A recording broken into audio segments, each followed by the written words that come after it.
So welcome to another unboxing video from theplayersaid.com. My name's Alexander, and today we're taking a look at Freedom. This is just put out by PHALANX. Their Kickstarter just delivered recently. Okay, the name of the designer is Vangelis Bagiartakis. I apologize, he is Greek. This is a Greek-themed game. They have the best food, but I am terrible at pronunciation. So, let's take a look. This is a big game. It is a two-player game. One of the stretch goals in the Kickstarter was a solo module, which I think we have in here. So, this is more of an abstracted war game. It's cubes, dudes on a map, moving around, kind of controlling areas. It's not the crunchiest of games. And there's the kind of different sections of the board where there's a tactical map, and then there's some more wider kind of war efforts and supply bits going on. But this is the full color rulebook. It's just a lot of diagrams. This was not a complex game to learn by any stretch of the imagination. And what we'll do is we will crack on. So this is the solo mode expansion, which I think you are the empire trying to take the city, and you're just going against an automated defense. And the Solitaire Rules, it looks like it's got a flowchart and a very small deck of cards. Bonus AP, choosing Imperial units. There's a couple of cards here. Looks like these are all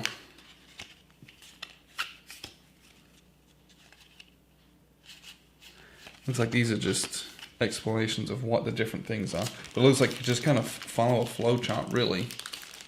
And then there's little play aid cards. And that's it for the solo module, so not a lot there, but it is. If you've looked at our preview that we did for the Kickstarter, the game is not a complicated one, so you shouldn't have that big of a struggle with it anyway, if we're honest. Especially commanding a solo AI. Ton of cubes in this, good guys, bad guys, and everything in between. And everything, so, what I will say is, Grant's been in this. You do not, I don't know if it came with bags. It may have come with some bags, but everything was in counter sheets. It does not come pre-punched and pre-packaged like this. You do get some nice dice, D6s, D8s, which are very nice. We've got food and money counters, which these are fairly chunky. We like those. And these are a bunch of different influence markers, blue and red for each side.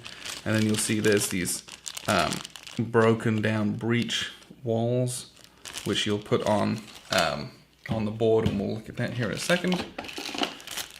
Then we have these tiles, and the tiles are kind of for the larger operational board. Again, I'll show you that here in just a second.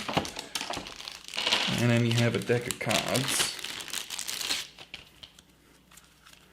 So this is a card-driven game. You'll have a hand of cards, and the cards have op points in them, or they have events on them, just like you would a lot of these different games. And it is a shared deck, and it's basically a 50-50 split between good and bad events for you. And then there's a couple of play aids in here. So we have the Insurgent play aid card and the Imperial play aid card. Just tells you everything that you can do, the action menu costs, and on the back, the different unit types. So these are very handy. You can use those to play the game, but the important part here is the board, which is a very cool looking board. Let me get my glare off of it. So this is the kind of the tactical combat part.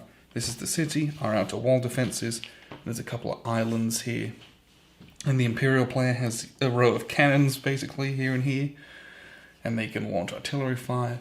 But they're mostly just, they have hordes of guys, and they're marching down through these spaces to try and enter through breaches in the walls. And they're just trying to get in the city. That's all they're trying to do.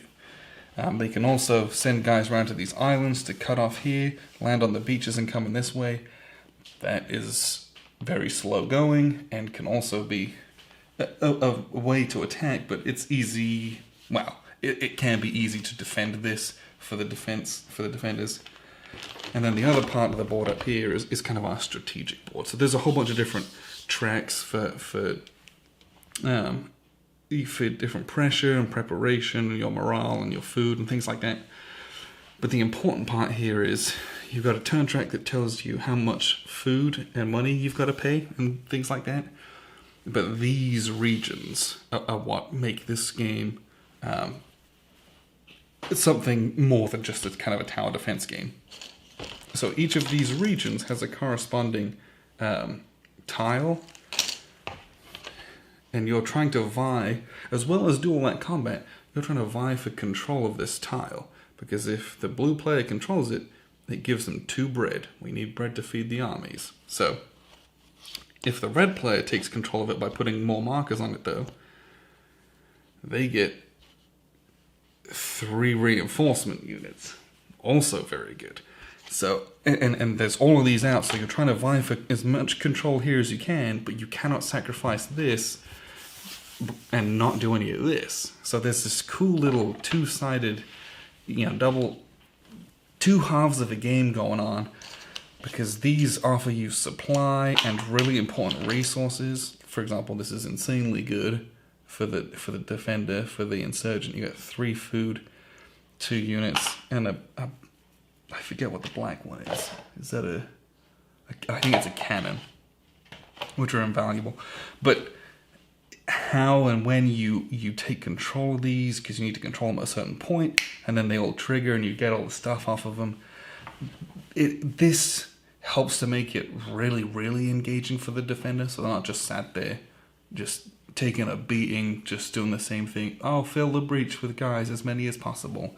This whole aspect where they've got to feed people during the siege, they cannot, let their morale go down, otherwise they'll lose by not having enough food. This is neat and a nice addition to abstract some of the more complicated supply issues with a siege game. This does this in a really cool way that's also engaging with your card play too. So this was a fun game. I enjoyed it a lot. This is the final product, which these tiles are very nice. These are nice. These are great. What we played with was prototype. So if you look at the preview, this is the final components, but they look great. This should be a blast to play once again. But appreciate you tuning in. This has been Freedom from PHALANX. It is available right now.